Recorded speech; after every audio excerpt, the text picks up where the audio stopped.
What is up, my friends? How are we? You are very welcome along to Monday night's late night agenda. As always, it's a pleasure to be here with you. If you're watching this back later on, welcome along. Hopefully we have an enjoyable 90 minutes or so. Loads for us to go through. Of course, we're still unpacking yesterday's defeat to Plymouth in the FA Cup. The draw, by the way, we probably would have got Manchester City. Well, Plymouth got Manchester City, so heck, maybe that would have been us, but... So yeah, look, we're going to go through it tonight. We're going to talk about ticketing prices for the final.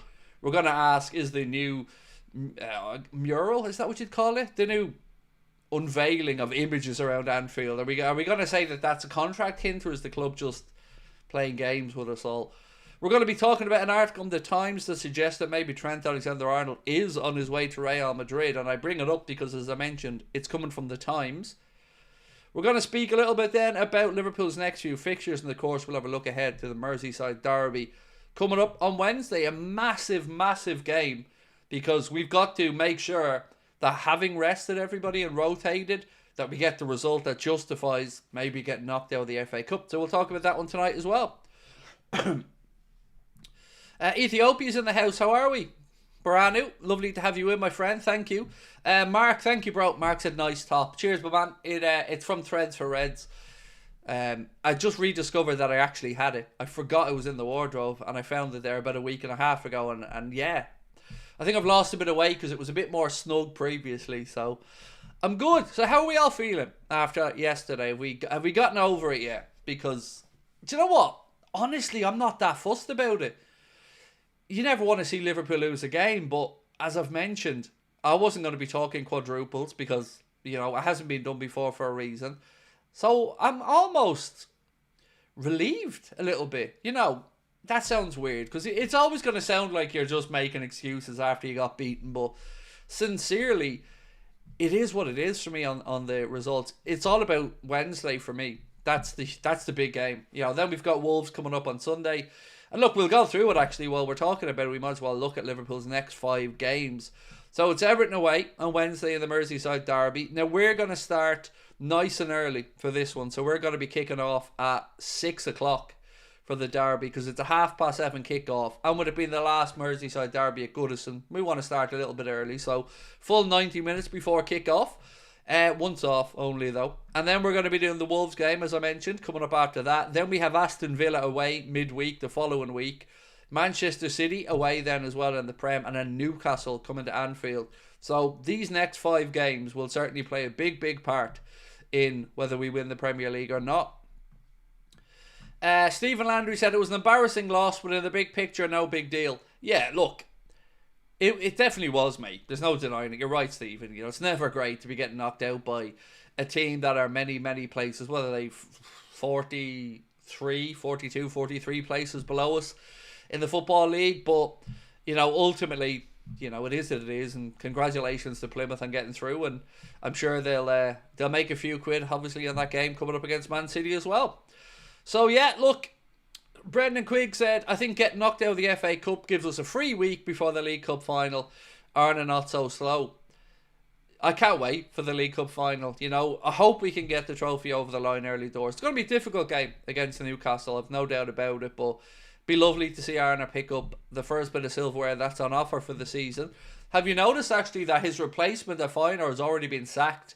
He was let go today. So the guy they brought in, I think from Sparta Prague, if my memory's right, to replace Arne Slot has already been fired at Feyenoord. AJ said, still gutted about that defeat. Yeah, look, I get it. I get it, mate. But if we had to lose a game, and I know this is a hypothetical game because, of course, you don't have to lose a game, but if we did have to lose a game, that's probably the one. You know, that's probably the one that we could afford to lose on. Did I watch the Super Bowl? I did, yes, Troy. I switched it off after the third quarter because it was going one way, you know. It was very clear the Eagles were going to win it. And congratulations to the Eagles, and of course to Mike and anyone else from Philly. Actually, while we're talking about the Super Bowl real quick, what did we think of Kendrick Lamar's performance at halftime? Because I wasn't won over by it. I thought visually it was good. The storytelling was good. I thought the tempo of it just wasn't great. It wasn't very upbeat. It wasn't my cup of tea, to be honest with you. I thought it was... I thought visually, though, the storytelling, the Samuel L. Jackson part, the look of the way he set it all up, I can't complain about any of that. Really high production value of it, but I don't know, it just wasn't for me. I do love that he looked straight down the camera though when he was singing "Not Like Us" and that particular line about Drake. I very much did enjoy that. Chop said, I thought him playing "Not Like Us" was very funny. Oh, you gotta play it. You know, I don't think he would have agreed to do it if he couldn't have played that song. I know he had to change some of the lyrics around a bit, but it was certainly a very interesting performance. Not happy about the loss, but probably a blessing really. Looking forward to the Premier League game, said Disc Misk. It's going to be... Yes, it's going to be a benefit, surely, getting knocked out. But I'm wondering, is there other benefits to be had from it? So, as an example, are we going to see Liverpool maybe start to realise that the strength and depth after the first 15, 16 isn't really there? Or will maybe these double down to think, well, maybe these lads actually just need more minutes rather than being thrown out once or twice a season in a very mixed up Liverpool team? Right, so tonight, ladies and gentlemen, we can talk about the Dejan Lovren stuff if you want to go through that. We can talk about a very far-fetched story from El Nacional, which includes a loan a swap deal between Liverpool and Barca for De Jong and Diaz. We've got the situation with AC Milan and a number that they're willing to spend on Darwin Núñez in the summer. Or we can go into the situation with Trent or the other boys, whichever one you guys want to go with first. Has Elliot ever played well in a game he started? Just a good sub. Do you know what? I get where you're coming from on the good sub part, because I do feel like he impacts games more when he comes off the bench. I don't think he'd be the first or last player in Liverpool history to do that, because I kind of feel the same way about Diogo Jota. I think he always has a better impact coming off the bench as well. Right, so what have we got? Lovren, Trent, contract, Lovren. Right, let's you know what? Let's just go in order the way I have it. So let's talk about Lovren first. So, if you haven't seen this, Win All Sports did an exclusive interview with Dejan Lovren, and here's some of what Dejan Lovren had to say, and this has been translated by the guy Ishmael that did the interview. So he said, exclusive, Dejan Lovren told me via at Win All Sports, I want Mohamed Salah to stay at Liverpool. He wants to stay, but I came to the conclusion that the management doesn't respect him enough, or at least not as much as he believes he deserves. Now, I've said to you guys many times over the last few months about the word respect and Mohamed Salah. I've brought it up over and over and over again, because I think this will be an area that Liverpool are going to come up lacking in, because Mo is big on respect. But, of course, the club will know that. So he goes on to say, yes, I think he is closer to leaving than staying at the moment. That's my feeling about the situation. I hope things can change, because honestly, I wish him the best. But in the end, yes, money is an important factor, but he deserves more than just money. The question is, who will replace him? How will you find a replacement for him? And how can you compensate for his absence? Dejan goes on to say, that's the first question I would ask the club's management. Who will replace him? Who will give you what Mohamed Salah gives you? Who will provide you with the stats and numbers that he delivers? Well, you can replace him if you want to replace him. I think you'll need to spend £200 million on a player that will offer what Mohamed Salah does. But even with that amount being spent and the high salary, will he deliver what Salah delivers? And the answer to that is simply no. Nobody will deliver what Salah delivers. But we've always known this. The plan and the real key to this for me is the succession planning for life after Mo. And I don't want that succession planning to start right now, because I think we've left it too late. I think we need to do this over 2 or 3 seasons. So another reason why I hope that contract does get extended. Yeah, as I mentioned, he said he loves Liverpool. He loves Liverpool a lot. He wants to stay, and that's the most important part. Maybe he sees himself retiring there. So in that one interview, he's gone to, I think he's closer to leaving than staying, to he loves Liverpool. He might retire at Liverpool. It's a little bit all over the place, quite frankly. But then again, that probably sums up Dejan Lovren's opinions lately. A little bit all over the place. So I don't really think there's much to it, to be fair. I think it was an interesting news story on a quiet enough day, but I don't think it's going to give us any earth-shattering breaking news around the situation. What's this one, Mark saying?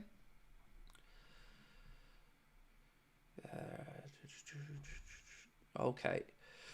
So there's a video, Mark said, going around of Canade doing some extra work to strengthen his knee. He's been suffering. Yeah, look, we know he's been probably coming back a little bit too soon from that knee injury. But this just speaks to exactly what I've been trying to say all season. The depth isn't there. Once you go past our starting centre-backs, you know, I'm worried. You know, if Gomez is out, we've just got Kwanzaa and Endo. And Endo wasn't brought to the club to play as a centre-back. He was brought to play as a midfielder. So, you know, it is a roll of the dice, but let's wait and see what happens between now and the end.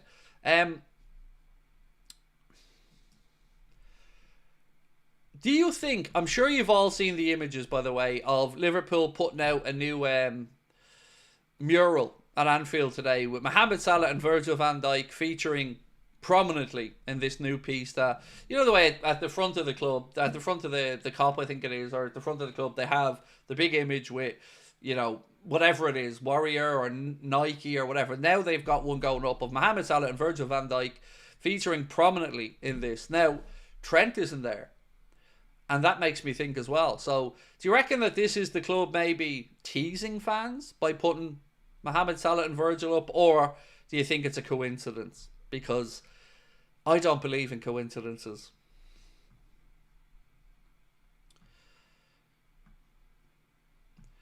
No, I'm not saying that it's done because they've signed new deals. But I'm saying I don't believe that it's a coincidence that the club are trying to win them over, trying to woo them, and then you see this big. So maybe this is just a reminder, look, we do rate you, we do respect you, we do love you.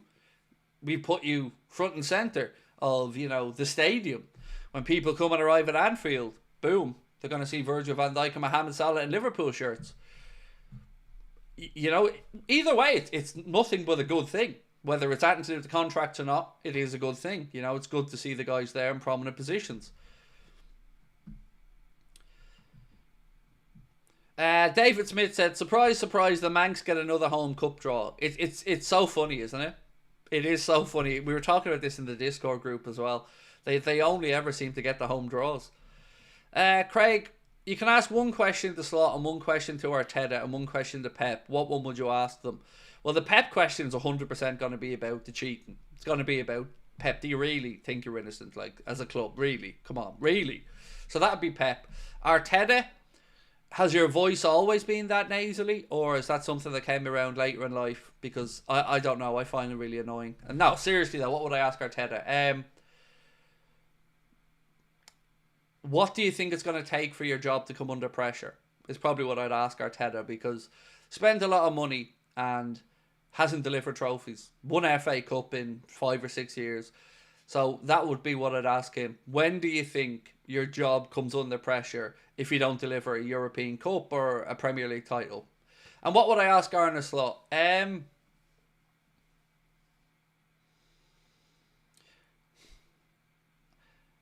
depends what I'm allowed to ask. Because if I could ask him anything, I'd probably ask him something like, when did the offer start coming to you first for the Liverpool job? When did the talks begin about the idea of you becoming the next Liverpool manager after Jurgen? Probably something along those.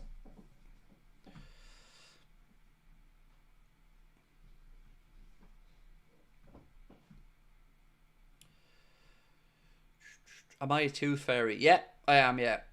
Did you leave it under your pillow tonight and I'll leave the money there? Right, I have a couple of super chats I need to get to. Liz, thank you, Liz, said, any good news?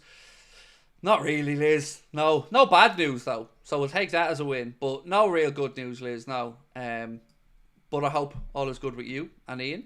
Nick, how are you, bro? Same fans who demanded we go full strength against Plymouth are the same happy clappers who get confused why their squad burns out late in seasons. Yes, I agree, Nick. I agree. Whereas, you know, people like me just call it out. And look, it was always going to happen to us. Something had to give when we have such a minimal squad that the manager trusts. You can talk about absolute players, but who does the manager really trust? There's probably 15 of them. And yeah, something has to give there. But, we've got some good business to finish the season with. Premier League's there to be won. Champions League, who knows? And we're in a final. I guess it's just a matter of what constitutes a good season for you guys now. Like, what does this season have to come up with to be considered a good season?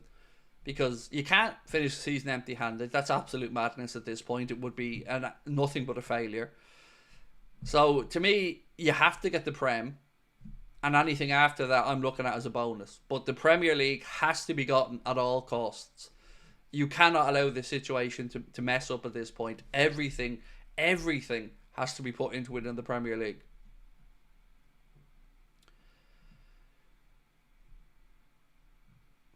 Craig, to be fair, if we beat Plymouth, we'd have to play City. That would be a huge energy wasting game. Well, that's not technically true. The ball number would have been different. There's no guarantee that ball would have come out. But I get where you're coming from. But, like, playing City, it's not a daunting thing, really, to be honest with you, the way that they're playing. But I'm not displeased that we're out of the FA Cup. It's the fourth most important competition for me of the four competitions because, I don't really care too much about it. But Premier League's the one now. It's got to happen. James, how are you, bro? How's it keeping, Craig? I bet you could have done with some M&M pretzels after that defeat yesterday. No, I think the ones you sent me, man, were more than enough. I kind of got my fix. After the defeat yesterday, I didn't feel the usual anger and frustration that I would feel, James, after a defeat. I just kind of felt, I don't know, hollow. Does that make sense? If we lose to Everton on Wednesday, I'll have a completely different feeling than losing that game last night. Australia in the house, Joseph. How are we, mate? Is it true that Trent's going to Real Madrid? Well, we're going to move on to that story now. You've segued me into it rather nicely, my friend, so thank you. So, the Times, who are, far from anything other than a top-tier newspaper, who don't really write twaddle, they've put out a piece, and in this piece it says, Carlo Ancelotti's solution at right-back is to pull Fede Valverde from midfield, while counting the weeks before Carvajal's crucial ligament is fixed, and here's the part that worries me, and looking forward to the likely summer arrival of Trent Alexander-Arnold. When you've got the Times writing that, an English paper, that's one of the first real signs to me that things are pointing in the direction of Trent leaving. Because up until now, we'd heard lots from Spanish papers and, they're always going to be very Real Madrid friendly or very Real Madrid focused in their coverage. But this, coming from the Times, saying likely some arrival of Trent, I'd get the feeling that the club know this already. And if you couple this with the story we spoke about the other day that suggested that Trent might wait till see if we win the Prem and the Champions League before deciding, nah, that can't happen either. At this point, I'm probably 70-30 Trent leaves. But again, it's not based off anything because none of us know. But I would be more surprised at this point if he stayed than if he left. I feel like he's going. And I feel like I just want to rip the Band-Aid or the plaster off as a fan. Don't know how you guys feel about it, but I just wanted the decision on all of the three of them.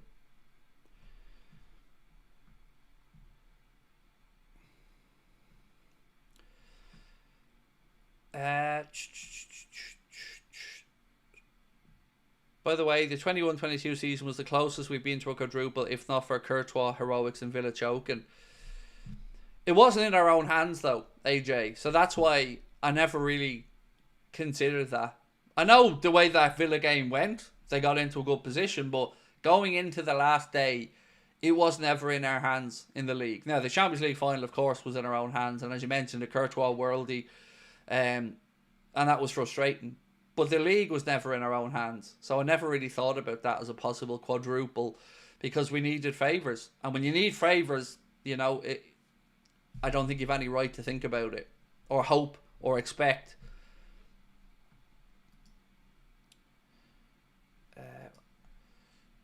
With Ashwak, thank you, man. Said much love from Kuwait. How are you, my friend? Thank you for joining us. I hope life's treating you well.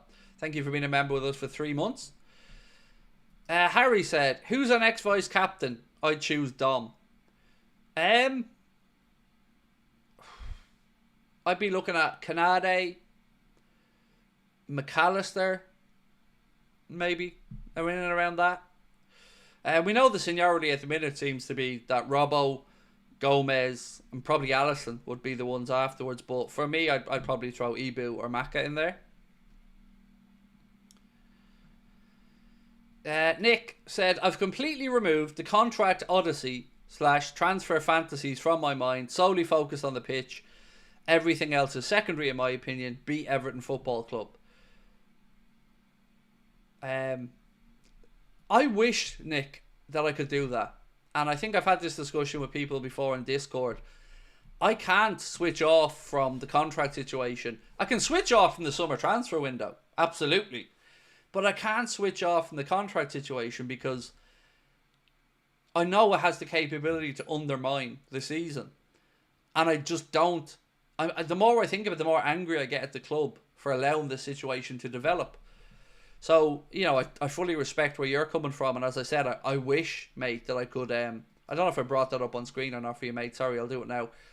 Yeah, I can't do it. I can't switch. I can't compartmentalise one thing and just think about the other thing.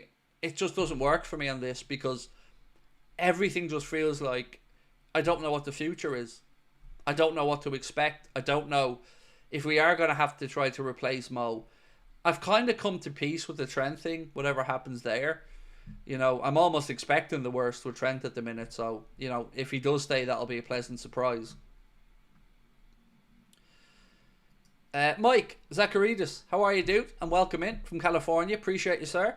Said, if we win the Prem and Trent goes, that's the best of a bad situation in my opinion. That being said, I'd love him to stay and win the Premier League, Champions League. Excited for Wednesday.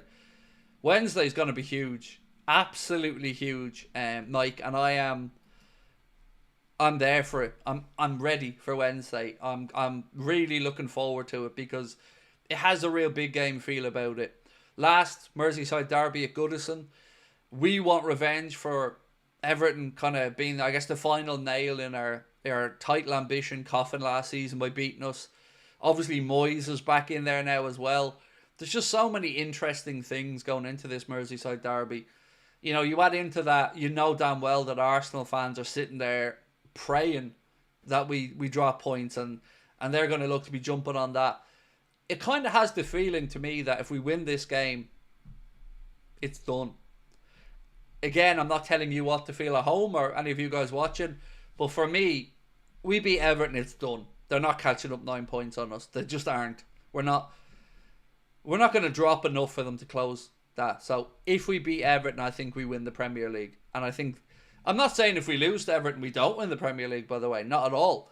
But I think then you give Arsenal actual incentive. But right now I don't know if they're still in Dubai or where they are at the minute, but you know that they're all going to be tuning in on Wednesday, glued to the game, thinking 100% this is one that they've penciled in. They would have had Bournemouth penciled in as a hopeful one for Liverpool to drop points as well. And they'll definitely be looking at this game thinking, well, they beat them last year. You know, it's the last time at Goodison in the Merseyside derby. So, yeah, it's big.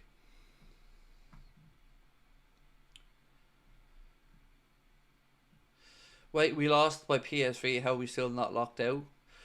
We lost to PSV in a dead rubber. So we'd already qualified from the league format by finishing in the top 8 places. You skipped the round of 16. That was a dead rubber.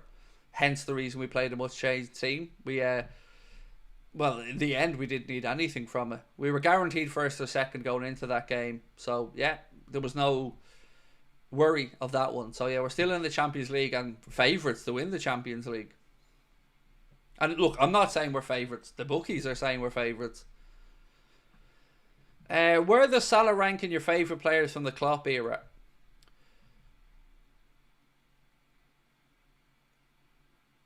Third, maybe? So, I love Alisson Becker because he's the best goalkeeper I've ever seen in my life at Liverpool, and I was a goalkeeper, so that position is one that, I'm always really interested in. My favourite was without a doubt Bobby Firmino, because I was a bit of a maverick and I like somebody like that. And then after that is Mohamed Salah, definitely. But I think I respect Mo a lot and I appreciate everything he brings, but I don't find myself as attached to him because he's too clean cut. And I like a maverick, so I like a Ronnie O'Sullivan type athlete, or somebody with a bit of an edge, or even Darwin Núñez, somebody who wears his heart on his sleeve and is emotional and has a flaw maybe, and Mohamed Salah just seems perfect.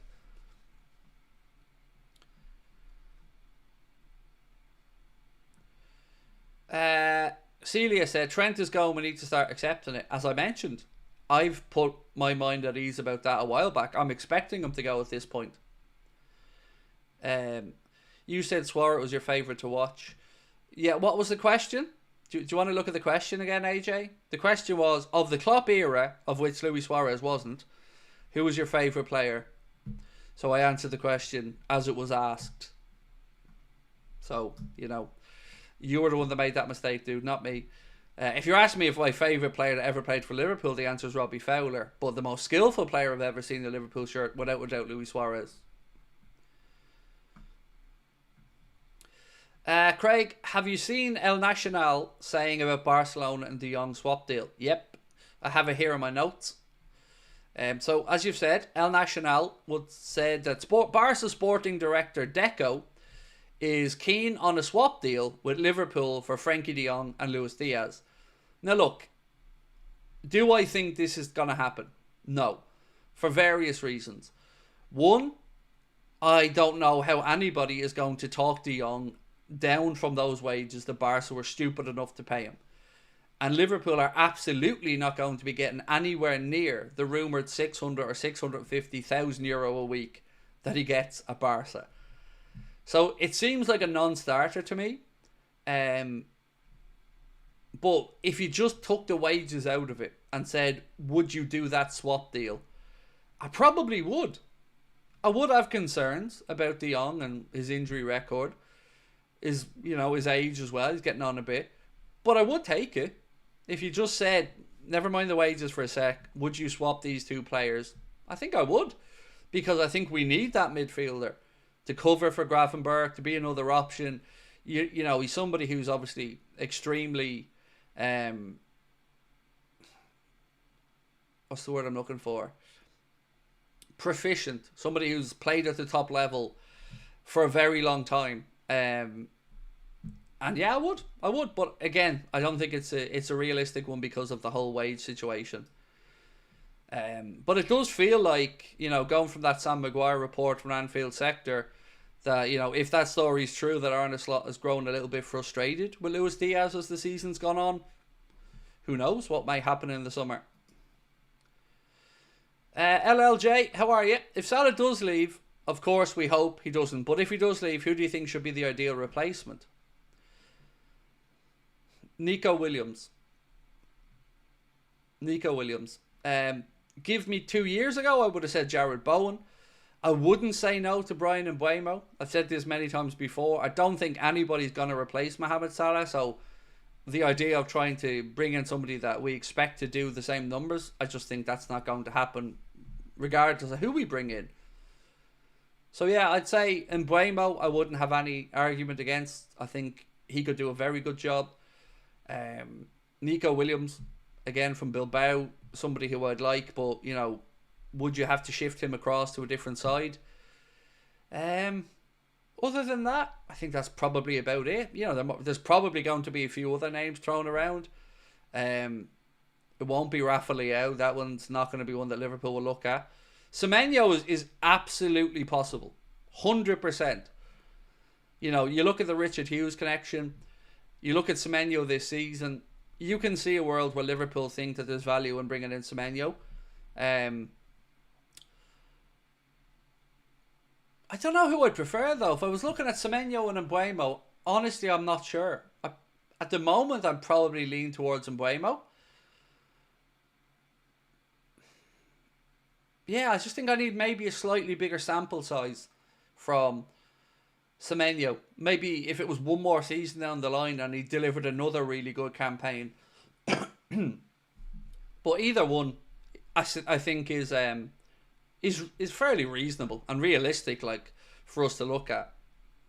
Semenyo is a beast, absolutely, Naman, and I'll be honest with you and say that I was a bit dismissive of Semenyo initially, but when we played Bournemouth recently and we seen him up close, and you seen that quick footwork and shooting from both feet, there's a lot to admire, and he is a physically imposing dude as well. So I can see the appeal.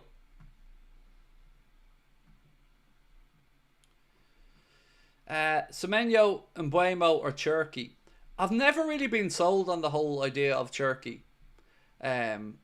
Probably because I haven't watched enough of him, to be fair. So I'm probably not the right person to give an assessment of Ryan Cherky. But the other two, obviously, I've seen a fair bit of now, and I wouldn't say no to either.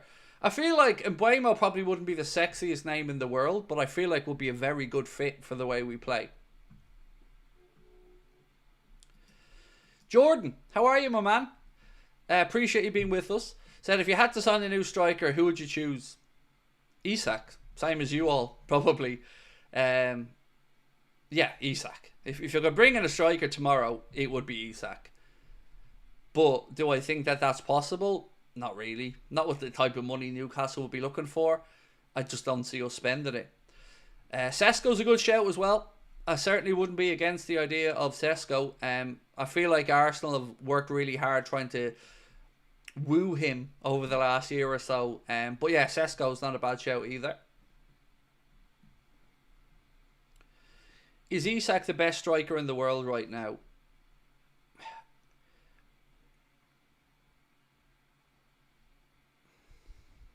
Don't know. I mean, it's really tough to gauge because we don't get to see Isak in the Champions League at the minute because Newcastle aren't there.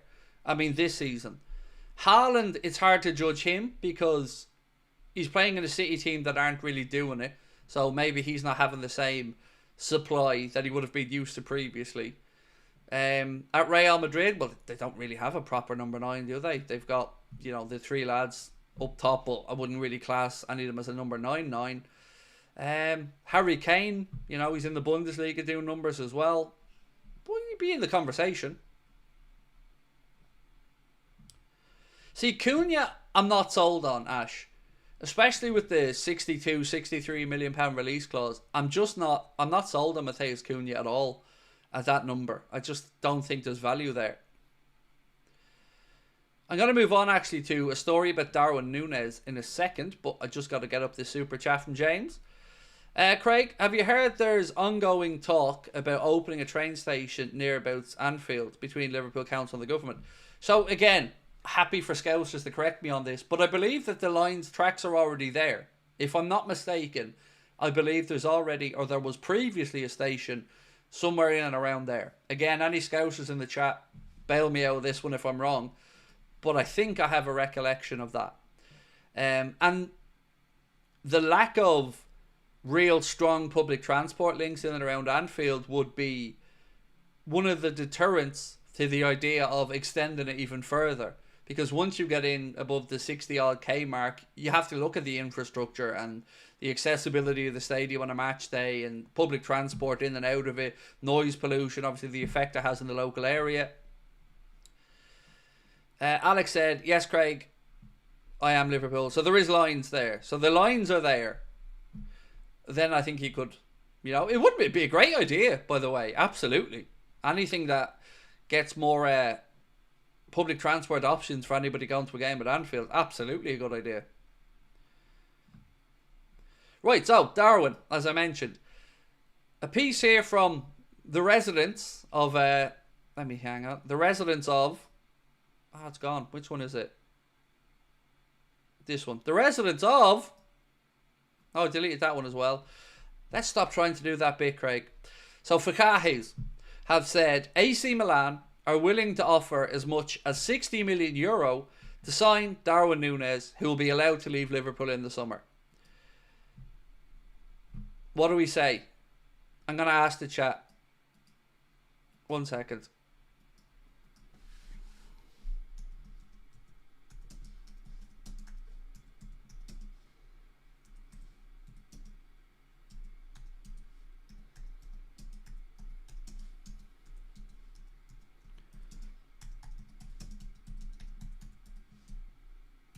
Right, so question. That one? Nope, wrong way, Craig.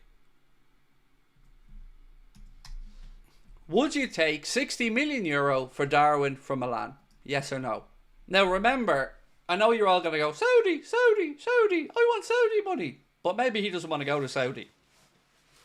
So let's assume that Saudi isn't an option for him right now. I think anybody saying 75 to 80 million, he's not worth it. Let's be honest, lads. He's not. You know, if we could get back most of what we paid for him, I wouldn't be too displeased. And speaking with journalists a month or two ago, and I mean a couple of different ones, I was being told anything 50 million upwards would be considered by the club.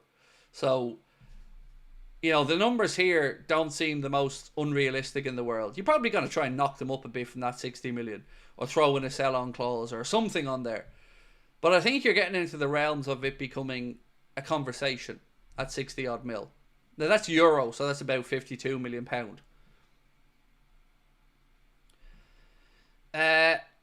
True Fushnik said, is he worth 60 mil? 50 seems about right. That's euro. Remember? Euro. So it is about £52 million there or thereabouts. And look, we've got to be honest about it.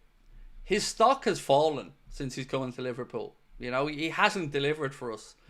And people are going to know we're selling him because he hasn't worked for us. So, you know, if Michael Edwards can pull out a masterclass here and get more money, brilliant. The more money, the better. But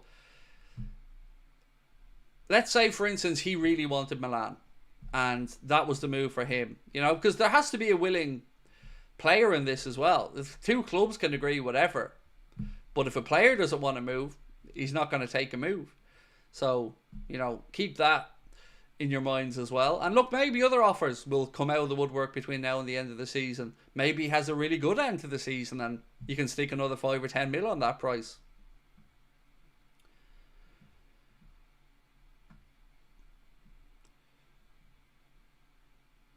I thought they turned down 70 mil. So that was a story again from, I think, Sam Maguire and Anfield Sector.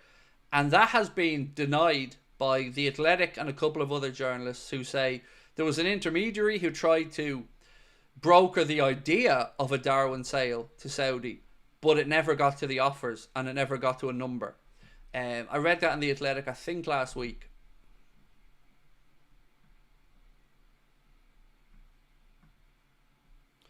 This is just silliness, right? So Turpy said £75 million are we keeping because he can be an amazing player for us.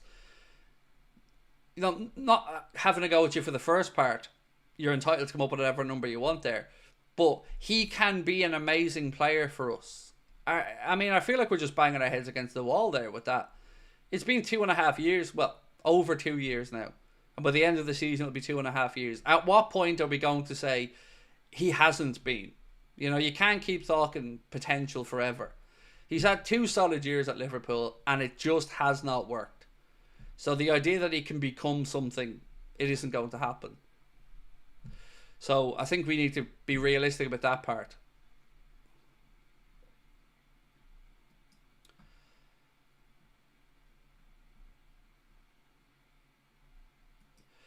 Soul Killer, mate, I honestly haven't got... It's been a long day today. I've been up really early. My son had an exam and I've been all over the place. My head cannot comprehend trying to figure out an all-time Liverpool 11 at the minute, mate. I'm sorry, I can't give you a better answer, but I'm being honest, my head is mush today. Been a really busy day in our house today. My wife started her fire brigade course, or training course. My son had an entrance exam for his new school, and I've been up and down and running around all day today since stupid o'clock. So yeah, I'm working off about 2 hours sleep at the minute. Sabrina!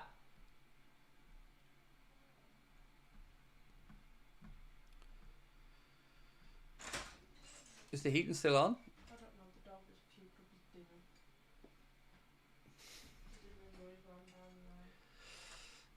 dinner. Harvey's just vomited in the kitchen. Oh, I'm in here though working, so I can't go clean Harvey's vomit up. Oh well, that's a shame.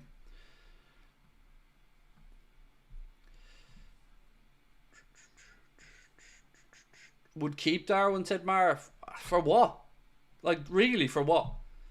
At this point, if you paid like 30 or 40 million for Darwin, I would probably have a lot more sympathy to the idea of keeping him around. But you're talking about a deal that goes up towards €100 million, all in. There's no... Nah, I wouldn't be keeping him at that. It's been a failure, unfortunately, and I take no pleasure in saying that. It just has not worked. Try a Jolinton type change for him. No. Why would we spend 80 odd million pound to shoehorn somebody into a position that we don't need filling? It's just weird. We don't need attacking mids. We have them. You know, trying to shoehorn somebody in whilst not having the cash then to bring in another centre forward. Like, do you remember who our owners are, right? It's not like we're Chelsea and we'll turn around and go, right, we'll make Darwin a central defense, or an attacking mid, and then we'll go out and spend 70, 80 million pound on a striker. You know, we're dealing with FSG here. The first thing you'd be told is, well, there's no money. You know, don't be expecting a forward.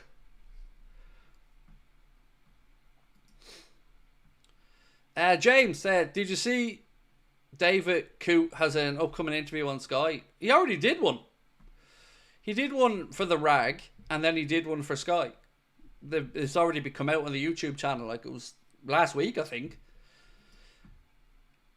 Look, I'm all for him rebuilding his life, as I said, but there's no avenue back into Premier League football. That shit isn't going to wash.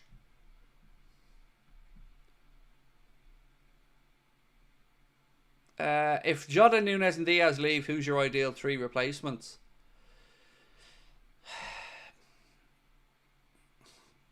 Nico Williams, Jaden Dans, and Isak. You know, I'd take the punt on only bringing in one striker if it was Isak and we had to spend that much money, and then have Dans in there as the backup option. So, yeah, that would be my answer. I'd bring in Nico Williams for the wide position to compete. I'd bring in Isak as the striker, and then I'd promote up Jaden Dans to save money on the other backup option.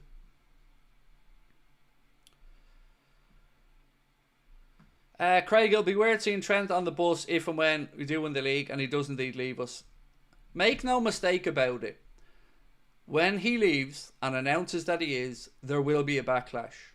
I'm not condoning it. I'm not saying it's right. But it will happen. And all the journalists in the world trying to make out like Liverpool fans will open their arms and applaud Trent's magnificent service to the club are deluding themselves beyond comprehension. Because he's dragged this out. And now, if he leaves, every single person is going to think that he dragged this out on purpose. And his mind was made up a long time ago. As I said, when it was becoming an issue, honesty and being upfront and announcing a decision is the way to go. If you don't do that and you drag it out and it ends up that he leaves, it's not going to be pretty. It just isn't. And there's no sugarcoating that for anybody. That's just the way it's going to be. You already hear people inside Anfield shouting down from the stands, if you're not here, if you don't want to be here, F off. If you're not going to try, F off. You know, that's already happening now and he hasn't even announced he's going yet.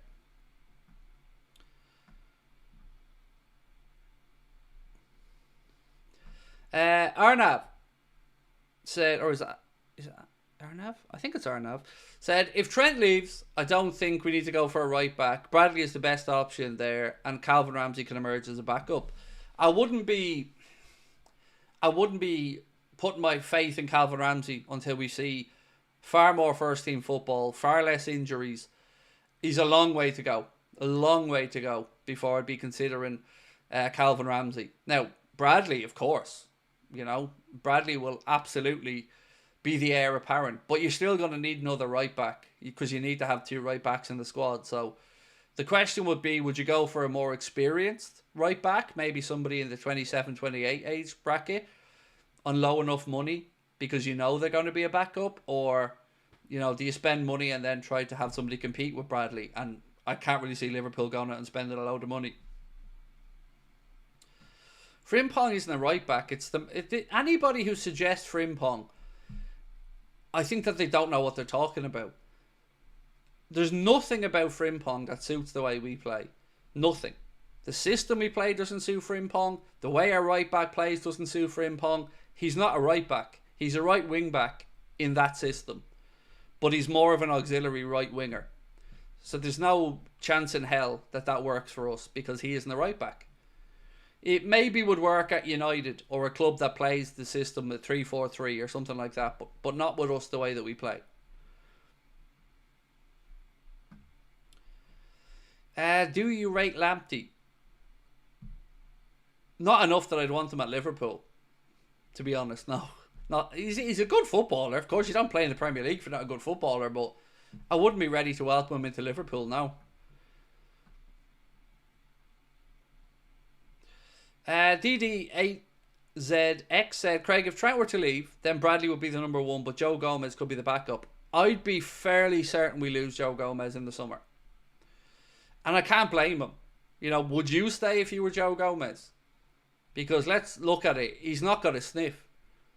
And he's not going to nail down a starting position. And he's getting to the point of his career now where, you know, he's at the prime part of his career age-wise. And he's not going to want to sit in Liverpool's bench. And I feel like Arne Slot just doesn't fancy Joe in that way. It just doesn't think that he's going to be the guy. I love his versatility. And if we could keep him around, I absolutely 100% agree with you. It would be a no-brainer. Because with Joe Gomez, you get a right back, a centre back, a left back. You get somebody who can play right across the back line. So I 100% agree with you. But I just think from his perspective and what I'm hearing, I wouldn't be surprised to see Joe go in the summer. And I couldn't blame him either. Because, you know, you'd never get angry at anyone that just wants to play football. And he hasn't got much of a chance in recent times to play much football with Liverpool. And I totally understand his perspective on it. Same with Kelleher. You know, these guys have one career. And if, you know, it's great being at a club like Liverpool, but if you're not getting enough minutes, especially as you get that little bit older, you want to look back in your career and think, yeah, I gave it as good a go as I can. And I played, most importantly. So I'd have no bad blood with Joe whatsoever if he decides he needs to move on. Because I could understand it. Do you think all three sign if we do the treble?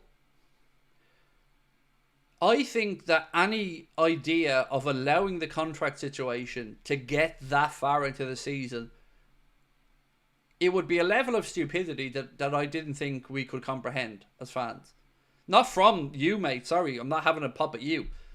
I mean, you have really dug yourself a hole if you haven't got the contract situation sorted by the end of the season. Because you've already going to be starting to talk to players to come in at that point.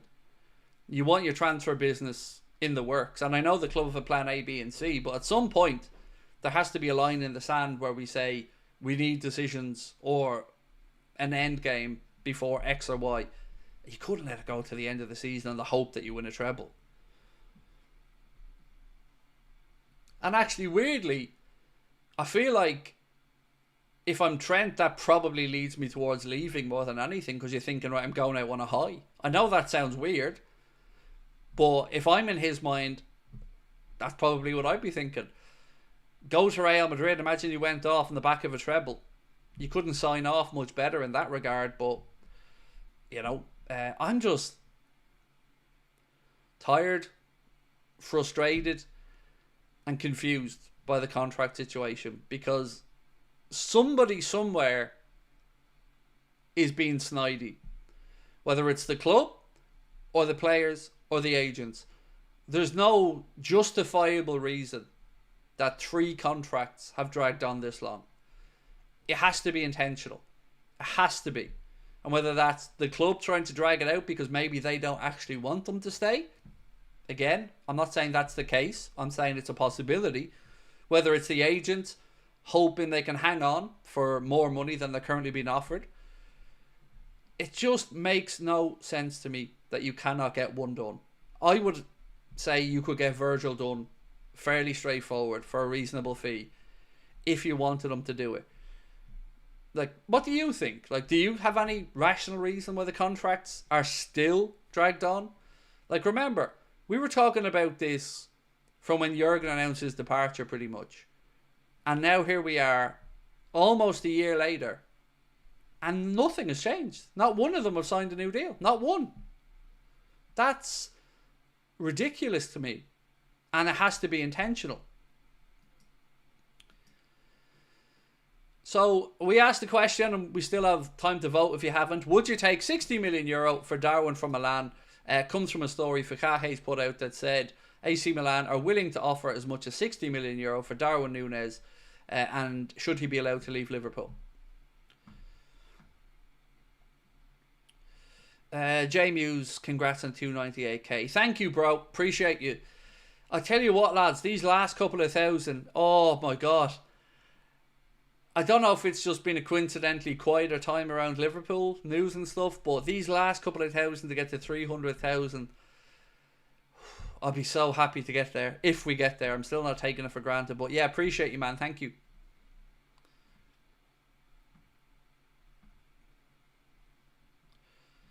What we doing for 300k? You know what? Today, believe it or not, and you might think I'm full of it, but today was the first day me and Connor had that conversation. Genuinely.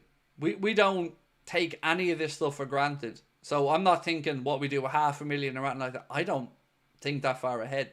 So today, for the first time, I had a call with him earlier on. I said to him, what are we going to do for 300k? As in, how are we going to post about it? Because let's be honest, you want to brag. That's what you want to brag. If you get 300k, you want to be going, we've got to 300k, ba-boom. But to be honest, I leave this stuff to Connor because I don't have a creative bone in my body. So free mugs? No, absolutely not. I did get a couple of extra mugs over actually in the last few days, but my wife picked up slightly different ones to the ones that we normally use. So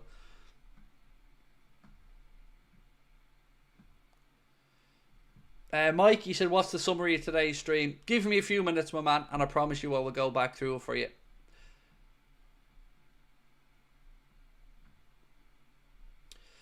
Connor needs to do a live stream with you. Yeah, look, Connor have no problem doing something like that on a one-off basis. I just wonder when we hit it, you know. I'd love to hit it live, when we are live.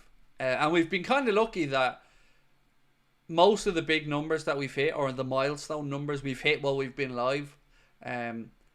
So look, you never know. It sometimes depends on what happens, you know, what the feeling is around the club, if there's news around the club. But I still don't take it for granted we'll get there, even though we're only less than 2,000 away. How do we spell Connor? One N. So Connor spells his name, or any Irish person whose first name is Connor pretty much spells himself Conor. The other spelling of it in Ireland would be more used as a surname. So O'Connor or Connor with two N's would be a surname. So for us, one N.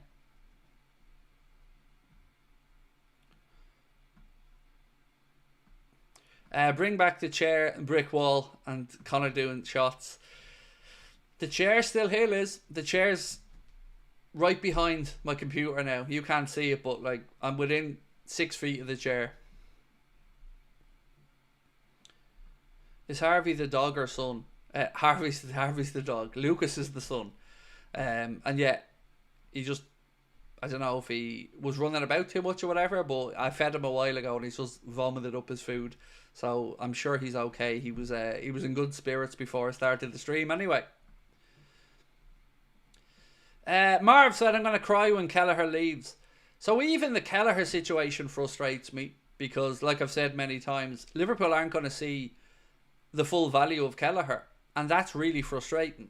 Because we've let the contract situation get to 1 year to go, we're going to take a knockdown fee.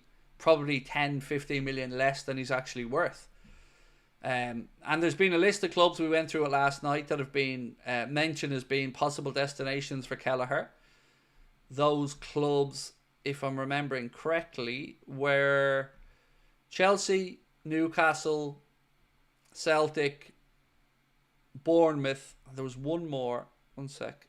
I Can't think of who the other one was. Yeah, sorry, I don't have the last one. But I think Leeds would be in the mix as well if they get promoted.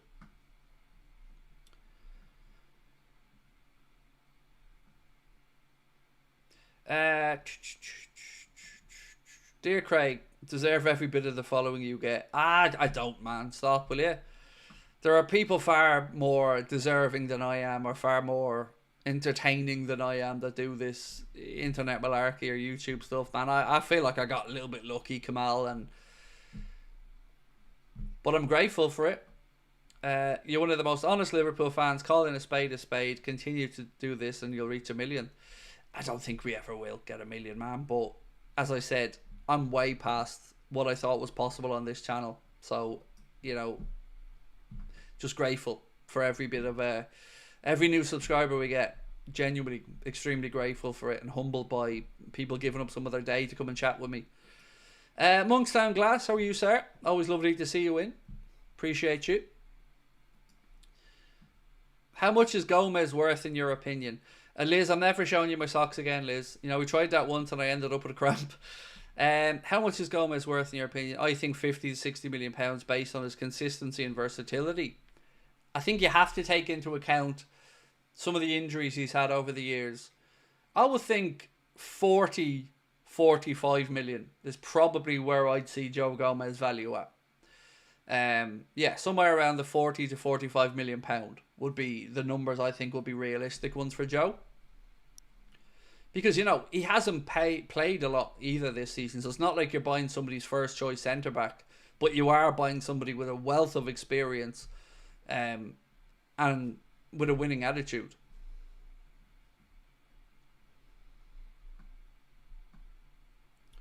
Daniel said, you being grateful for it is one of the reasons you deserve it. Look, I don't understand how anybody wouldn't be grateful for it, you know. It's changed my life, this channel. It's you know, it has changed a lot of my life. And I know that you guys are the reason for that. So it'd be very silly of me not to feel entirely grateful for all of it. I probably do need to start stepping back from trying to respond to every email and every message, because sometimes that, you know, that can be overbearing at times. But man, I'm so lucky, you know, I get to do this for a job. It's an absolute blessing. When did you hit 100k? Think it was the Super League. I think it was the Super League. Yeah, open to being corrected, but I have a recollection of it being around the Super League time. But my memory's shocking, honestly. So yeah, I could be way off on that one, but I know we were live for it anyway. That much I remember. Anybody watch the Super Bowl? Anyone win any dosh? Would you believe, J Muse, I was 2 yards more from Kelsey catching, and I would have won a nice few quid. 2 little yards is all I was short. One more catch and I probably would have got that, but nah, nothing came up for me on that one. Ash said, brace yourself for a frustrating summer. As it stands, there's rumoured to be 7 players leaving. We won't be bringing in 7+ players. I've supported us long enough to know we rarely get happy windows. I don't think we lose 7. Yeah, I don't think we lose 7. I think Costas, I mean, real first team, first squad players. Costas, maybe Gomez, Darwin. Unsure on the Diaz situation, but it's certainly a possibility. And Kelleher. But we already know we have a Kelleher replacement sorted, so we don't need to worry about that. Then it comes down to the contracts. You know, if Trent leaves, what do you do there? But I think we'll get a centre back, a left back, I hope a midfielder and a striker. But let's wait and see. Endo could go as well, David. Yeah, that's possible.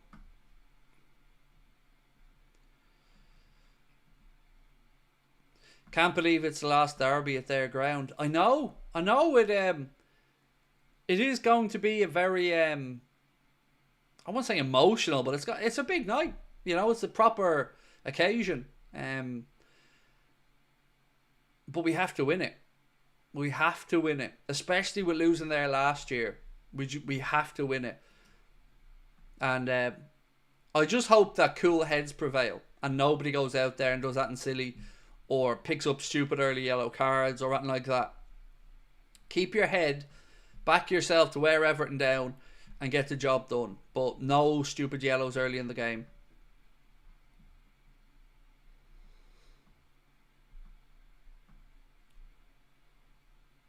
Peter said, Craig, I'm happy we don't have to lose to you in the final again this season.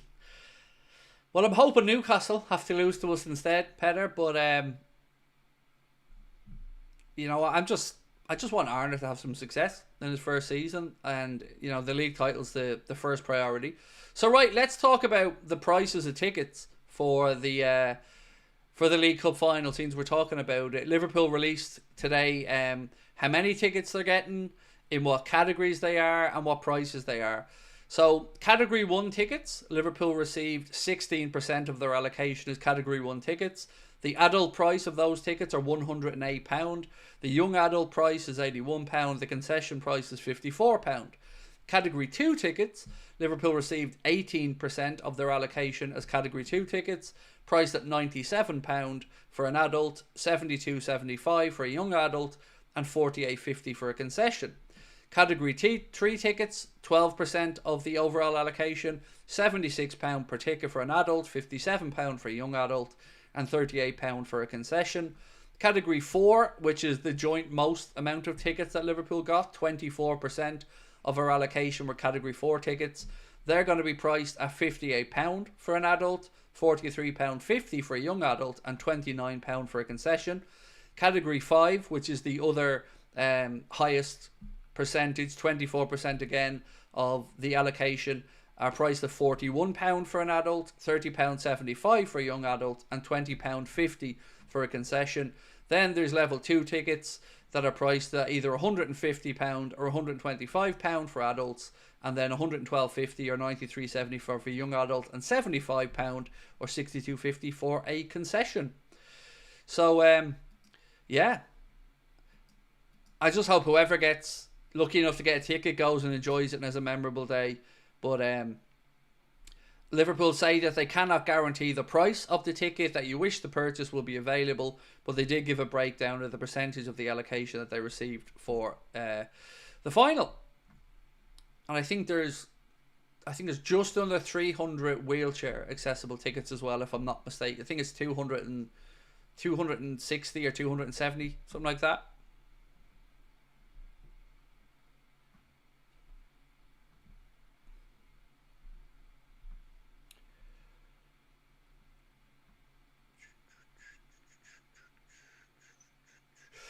Someone said, been here at 91k and something. I joined after the Super League discussion.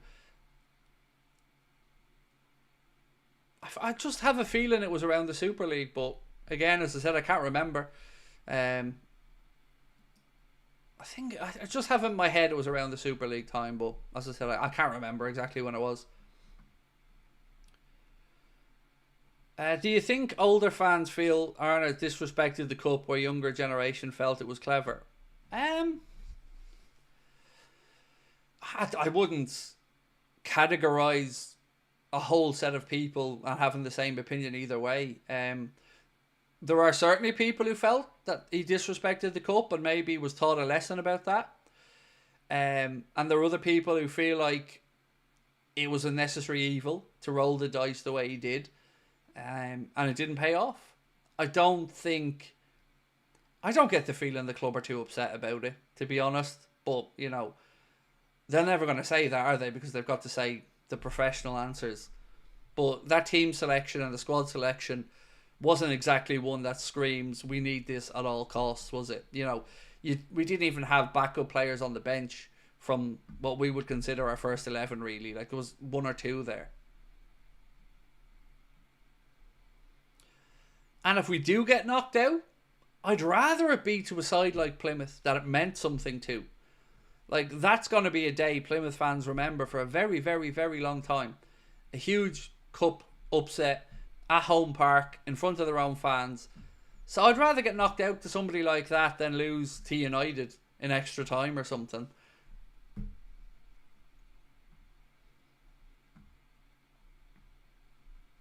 I think the fact that everything else in the season has gone well for us softens the blow a lot.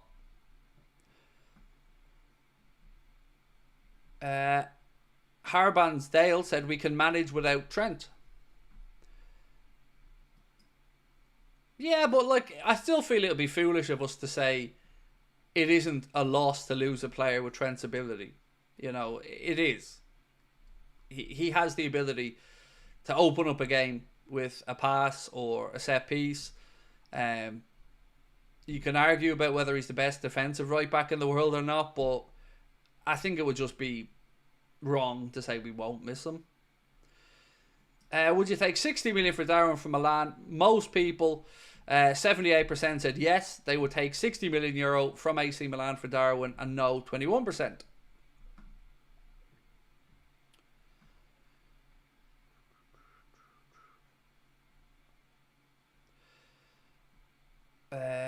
Got us the point at the Emirates earlier in the season. Yeah, there are certainly...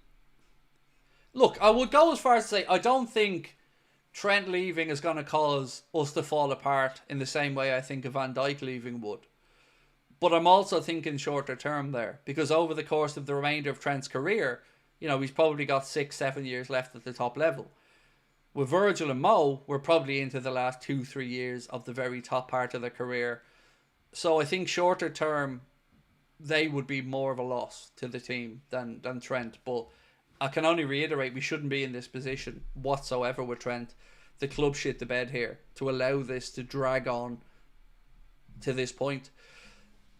And look, how do I say this?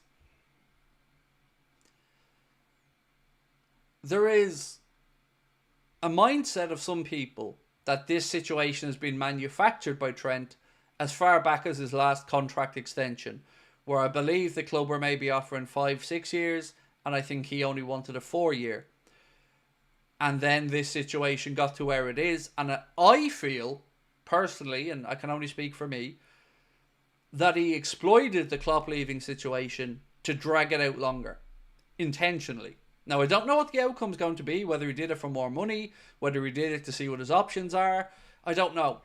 But I don't believe for 1 second that this is an accident, that we're still here. I don't. I'll never believe it.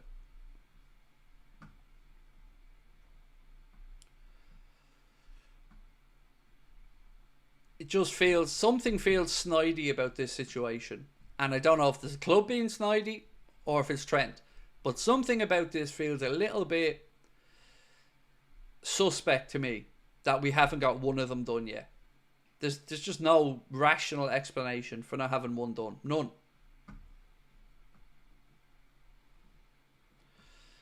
Maybe Klopp leaving is the reason Trent doesn't want to sign. Then say that. Then just say it. And that's my problem with Trent. I know Virgil wants to stay. I know Mo wants to stay. They've told us that they want to stay. We haven't heard that from Trent. And that rubs me up the wrong way. And I don't buy into this. I want to be respectful. I'm doing it behind closed doors bullshit. I've never bought that from day one. As soon as that came out, I smelled a rat. And I don't like it. And even if he stays, I'm going to stand off what I say. I don't like that situation. I don't like him keeping Stum, because it gives them the ability to manipulate the situation more. And I think it's cowardly. I think it's cowardly. Come out and say what you want to do, because nobody needs this long to make a decision. Nobody.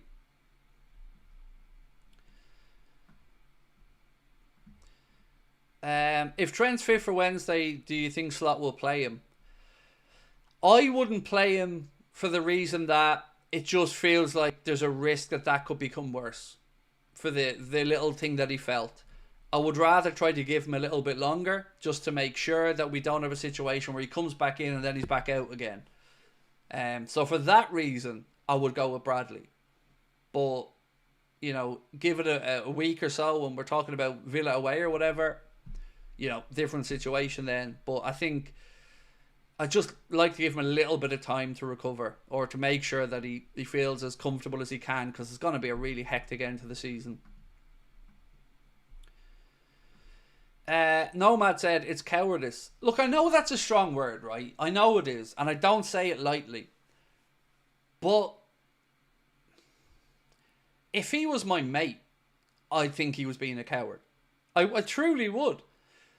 Because it's easy to sit there and say nothing and let the stories be written. But what I see as a fan, right? Me, the fan, sees him letting the narrative be seized by Madrid. And letting our club look like we're being booted around by Madrid. And bullied by Madrid. And intimidated by Madrid. And I don't like it one bit. Because I'm the type of person that if somebody throws a punch, we throw two back. That's the way I am. Like, so, and I don't mean that in a physical sense. I mean, somebody says something shit about you, you go nuclear and end them. You know, nip it in the bud. And I don't like this. I don't like this constant pretense that he doesn't know what he wants to do. And the longer it drags on, it just feels far more likely we're going to see him leave. And I mentioned earlier on again, when you've got the Times writing a piece, and one of the lines in that piece is that, speaking about Carlo Ancelotti, they said, and looking forward to the likely summer arrival of Trent Alexander-Arnold. The likely summer arrival. And that's coming from the Times, an English newspaper, not a tabloid. And if they're writing likely, you know, this is one of the real first indications for me that maybe that is the feeling. Because we've heard Carragher, Paddy Pimblett and other people around the city of Liverpool say that the vibe feels like he's going.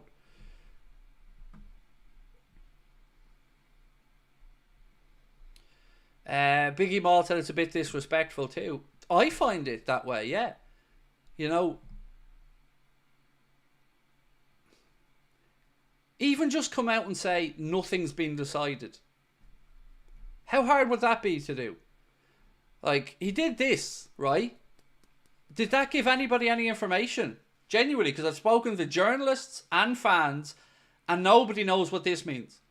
I know it means he wants people to stop talking, but Bellingham did this and then fucked off to Madrid after, you know, with his Dortmund days. So what's this? This doesn't mean anything. There's no context to it. You know, how hard would it be to come out and go, nothing has been decided?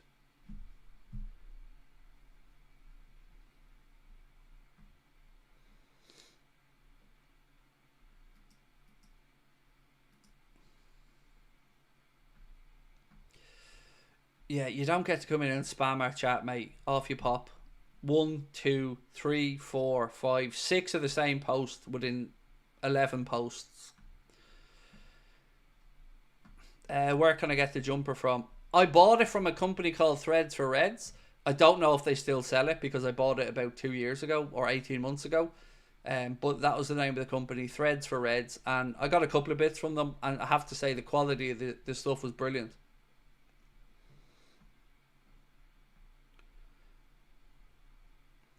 Daniel, how are you, my friend? Said, I understand the appeal to go to Madrid for trophies, but those supporters turn on their players quick. Yes, sir. I'll never understand leaving a super loyal fan base. Oh, dude, I'm with you. I promise you, if he goes to Real Madrid, a bad game, and they'll be waving the white hankies and screaming for Carvajal. And the media, if you think the media in England are bad about going in on people, man, they will rinse him in the Madrid-friendly newspapers. Absolutely hang him out to dry and won't bat an eyelid at it. So, yeah, it's certainly a big risk. But it's his career to decide, like I've said all the way through. I just want to know what the hell he's doing. That's it. As a fan, I just want to know what you're doing. And then we figure it from there.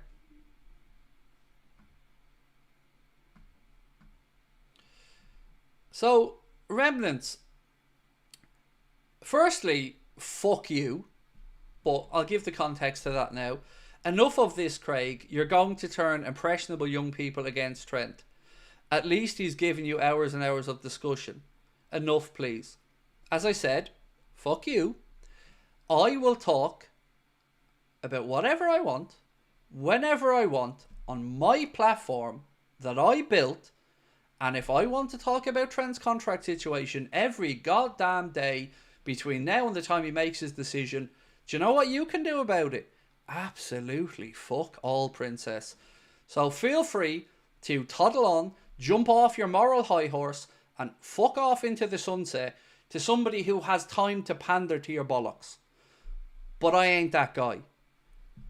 Don't dare tell me what to say. I speak my opinion. And if people are watching and they're impressionable, ain't my problem, bro. This isn't an educational show. It's fan content giving an opinion that many others don't have the balls to do. If anyone's turning fans against Trent, it's Trent being a pussy that's turning fans against Trent. It's Trent jogging around the pitch, not looking like he's arsed, that's causing problems for Trent. It's Trent sitting on the fence and not telling those loyal fans what he wants to do. And you have the fucking cheek to come in and try and jump on your moral high horse to me? There's only one person that's causing this situation, bro. And it's Trent Alexander-Arnold. End of. Don't like it? Tough shit. Go watch Red Men of the Anfield rap where they'll all sit around and go, cake and pie, everything's great. But that's not me. Now off you pop.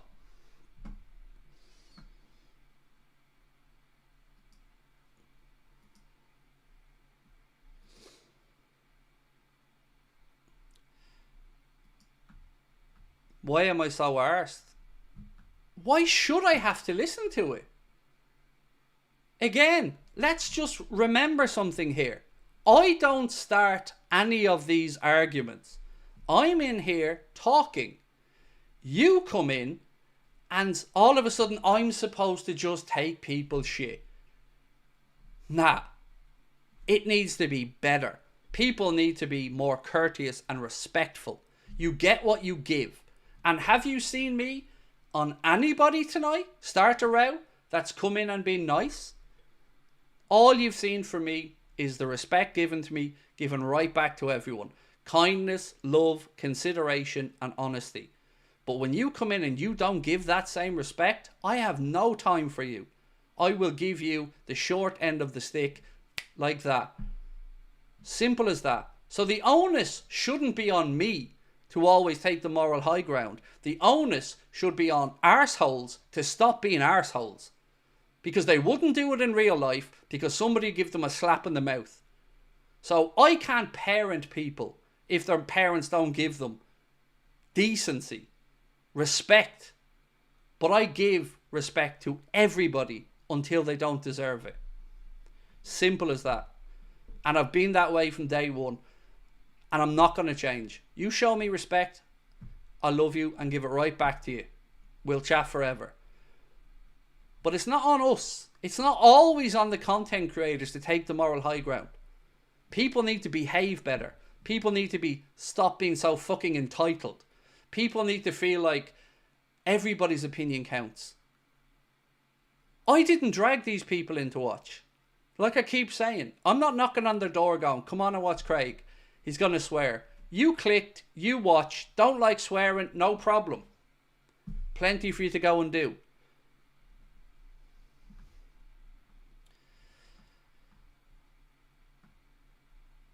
Hope he doesn't cry. Mate, I would slap the fuck out of you if you were standing in front of me.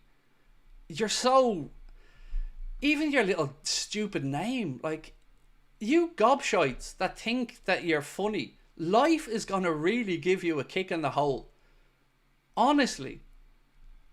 It's brilliant sitting here going, oh, Jacob's going to cry. You're never going to make me cry. My parents have died in front of me, killed themselves. My father-in-law had cancer. I've been through more shit in my life than you'll ever suffer or I'd ever wish on you. And you think that little bitch comment is going to make me cry? Mate, come on. The only thing that makes me cry is your mum saying goodbye. That's it.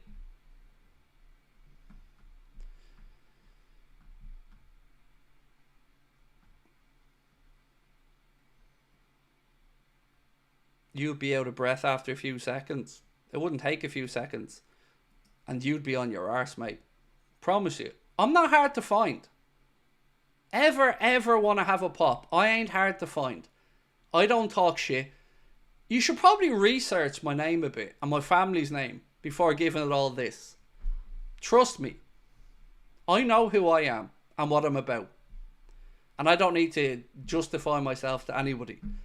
I'm here having fun and people come in to try and bait me. Sometimes it works, sometimes it doesn't. But I'm fed up of being told, why do you respond? It shouldn't happen. It shouldn't be let happen. People should have respect. Simple as that. I don't understand how people don't get that. Be respectful, you'll get it back. Be a dope, off you pop.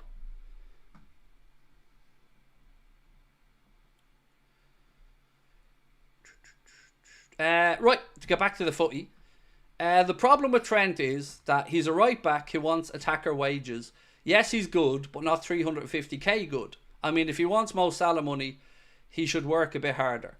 I just don't think he... This is the wrong industry to demand respect. Is it? Watch. Because if you haven't noticed, my chat is way less toxic than other people's. Because I've made it that way from day one. So again, Mr. SP or KZ, stop. Because people like you are the problem. And people like me will solve the fucking problem. Anywho, to get back to your comment, I don't think he deserves anywhere near 350 grand a week. Nowhere near it. But 250, I'd be comfortable at. And look, to be wholeheartedly, I'd let him go at 350. Because I think of it like this. Look what Mo had to do to get 350. Like, he had to rewrite the history books, like, over such a prolonged period to get 350. He doesn't deserve anywhere near 350. Nowhere near it for me. You already probably get a premium to him because he's homegrown.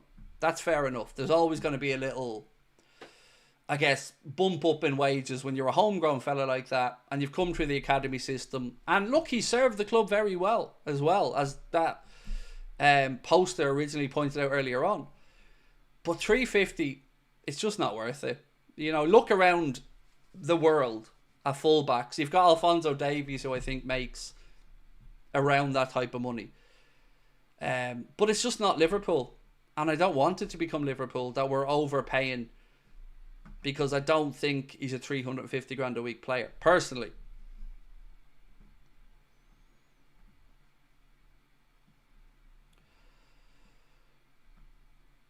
Mo should be on about 450k a week. Yeah, you know what, Glenn? Honestly, I kind of agree.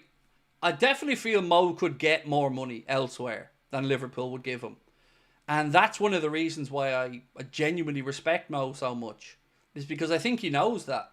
I think he looks at the world of football and knows that there's probably going to be times where he could have moved for far bigger money than Liverpool were going to be willing to give him.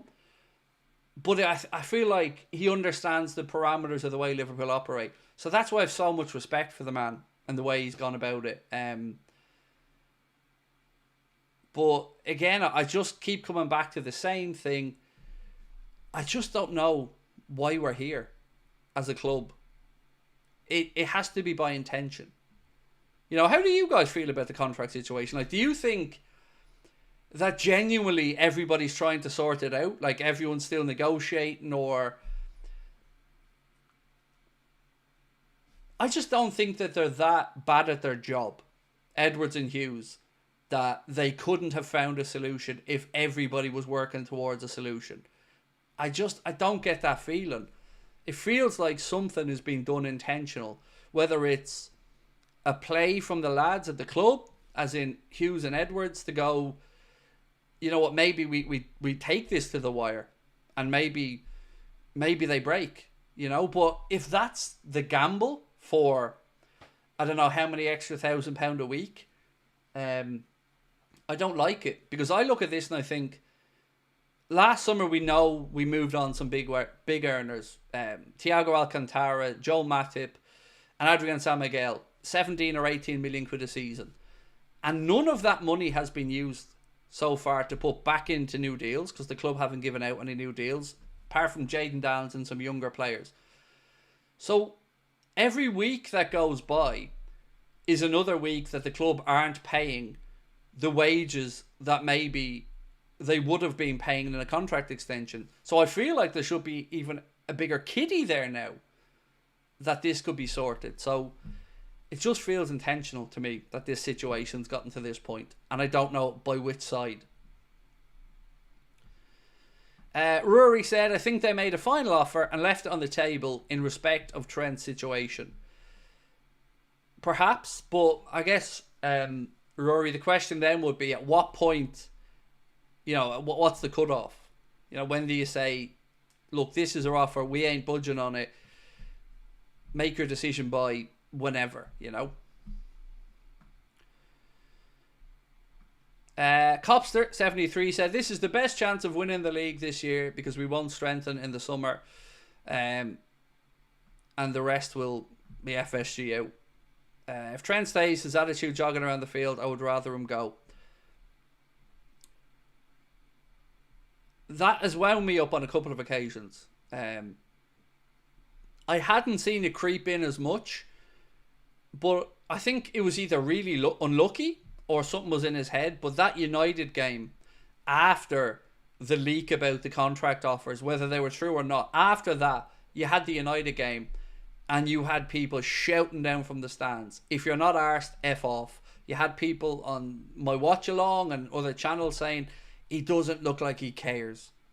And it's been a while since I felt that way about Trent. The last time I remember feeling that worked up by him was the Real Madrid game where we were beaten 5-2 and Luka Modric just jogged by him like he wasn't there.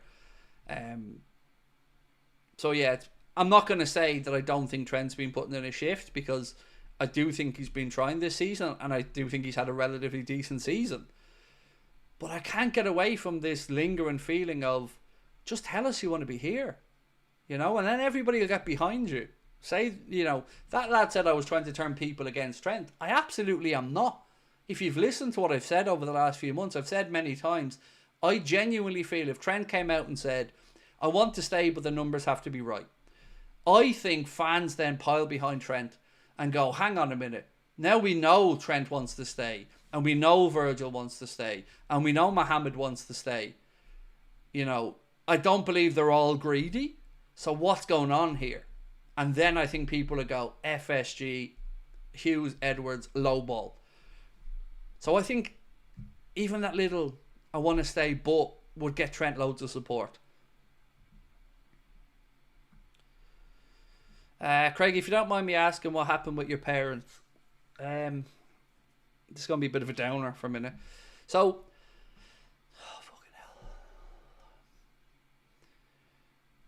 I have to simplify the story because it's a very long story that involves some years of attempted suicides from my mum. And then eventually, after her biggest suicide attempt, where we were actually given time to say goodbye to her before she was put into a medically induced coma. When she recovered from that, and we were told she wasn't going to, so we felt blessed. We felt like we had a miracle, and it was in and around Christmas time, the year I was leaving school and do my final exams. And then we got a phone call to say that there was a delay. So just to give you a really quick backstory, my mum had taken an overdose of paracetamol. She'd taken about 80 paracetamol. And she was brought into hospital, and we were told that the next 2 to 3 days are going to be critical, because with paracetamol, it's one of those drugs that will eat the liver, like just destroy it.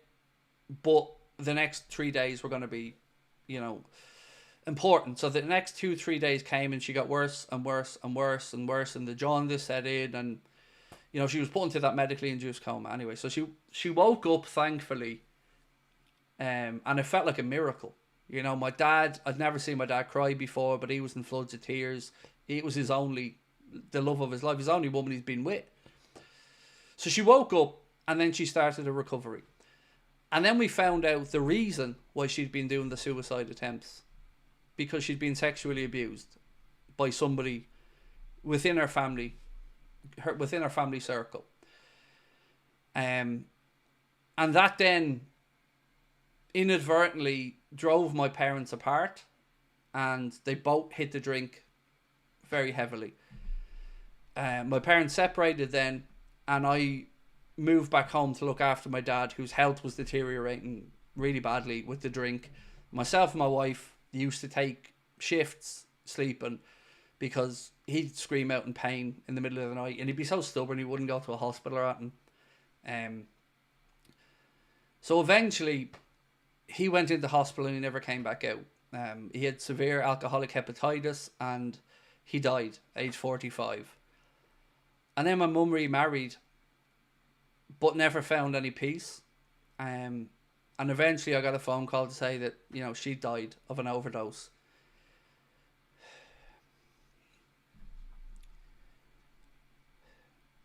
And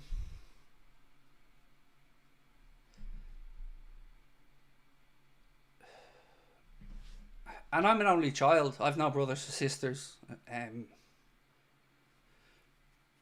in amongst all of this, I also got screwed out of my inheritance as an only child, which I never really cared about because I'm not money motivated, but it went to people that my dad didn't even know. So I lost that. I had a nervous breakdown. I ended up in a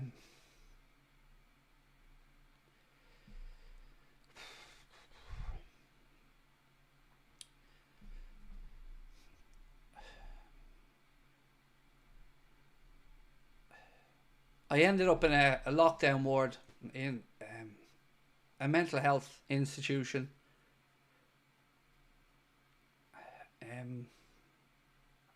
Pretty much homeless.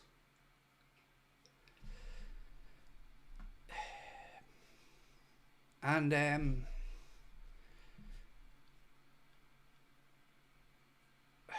if it wasn't for my missus, I wouldn't be here.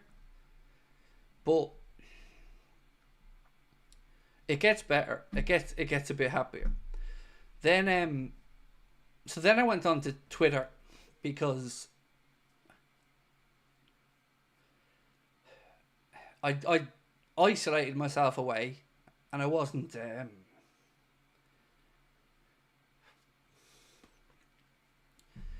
interacting with anyone. I was just locked away at home and I wasn't going outside. So I decided I'd join Twitter, and that was about, I don't know, 10 years ago. So I started tweeting away on Twitter, and I didn't use my real name on there because I was I was nervous. So I was tweeting away on there, and obviously loving Liverpool Football Club, it naturally drew me towards Liverpool threads and stuff on Twitter. So then I started to become a little bit more recognised on Twitter because of some stuff I was posting and doing. And then the people at Anfield Index reached out to me and asked me if I wanted to do a few bits for them. So I started writing a few articles for Anfield Index. Now, I'm not a journalist and my grammar's terrible, but you know, they were received well enough. And then I got the chance to do some podcasts. And I enjoyed the podcast, but I felt like I wanted to do my own thing because I had a very particular way I felt about things.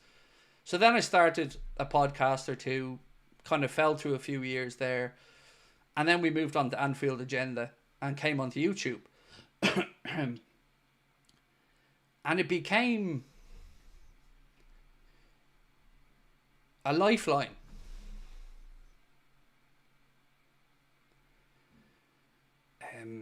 Where I got to interact with people every night in real time. And I didn't care about the numbers or the money or any of that because there was no money, you know.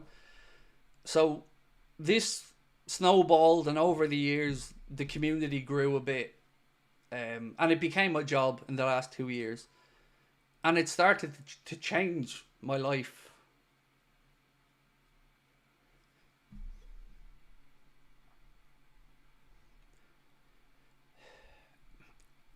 In ways I never thought possible. It gave me a future.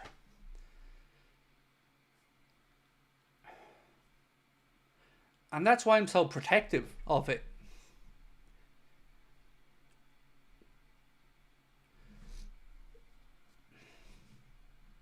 So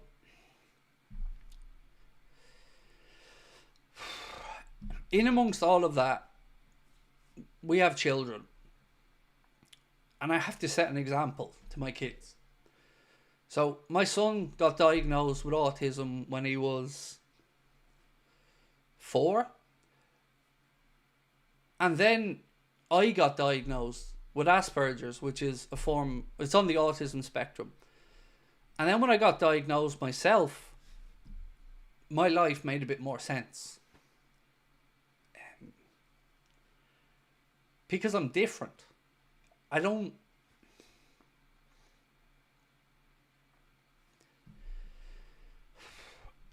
have the same thought patterns you do.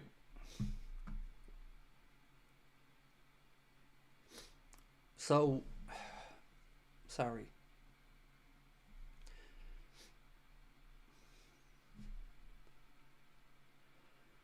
So, when you guys say to me, don't bite, don't go in, don't bite, I can't explain how, in my mind,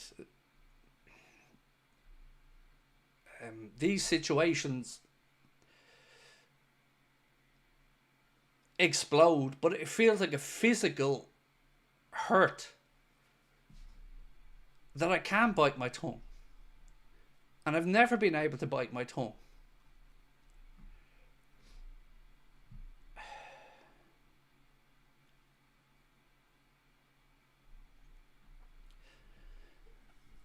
So yeah, I guess that's the short version of it.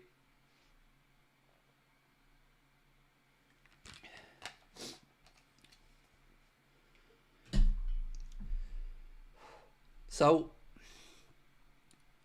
when I say idiots like these people that try to bait me, they're not going to be the ones that break me. I mean it, because I shouldn't be here. And in my immediate family, my granddad died at 37 through alcohol. My father died at 45, unfortunately, from alcohol. And I was determined to break that cycle. So I don't really drink. I drink occasionally, but it never did happen for me. I don't like drink. So this channel to me is everything. It's everything. Because it gave me a life. It gave me hope.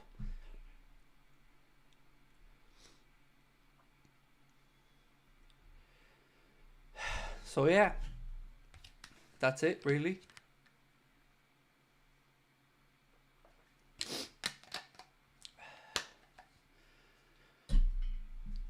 But I'm well aware I'm highly strung, and I'm very insecure. But that's me.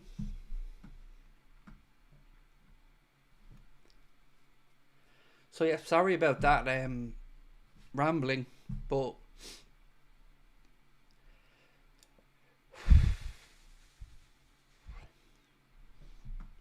you know, feels like a second chance.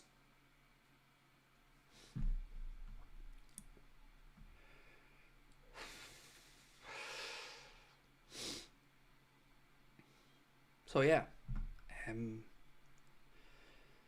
that's what I mean when I say thank you. And that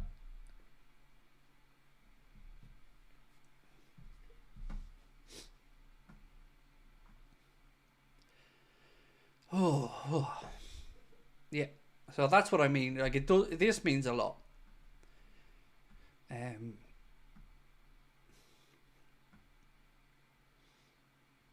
You know, I don't feel I deserve this, but I'm really grateful for it.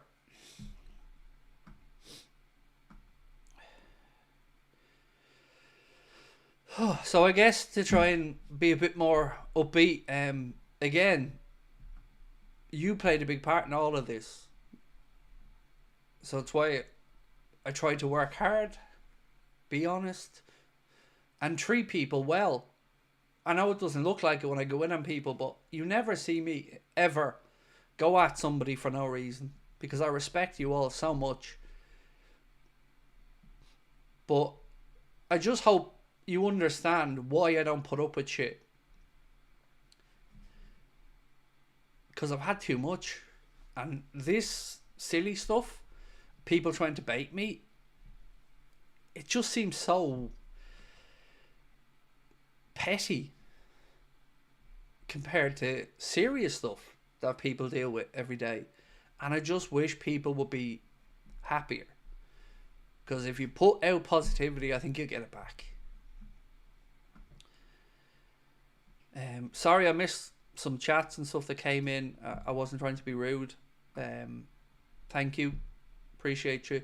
But look, if there's one thing I would say, I hope somebody can take away from any of these streams or shows, is that just keep going. You know, keep trying. That, you know, that, as cheesy as it sounds, that Mo t-shirt of never give up, that struck a chord with me. You just keep going. Put yourself out there. Be the best version of yourself you can be. And try and be a good influence. For me, it's obviously for my kids and family.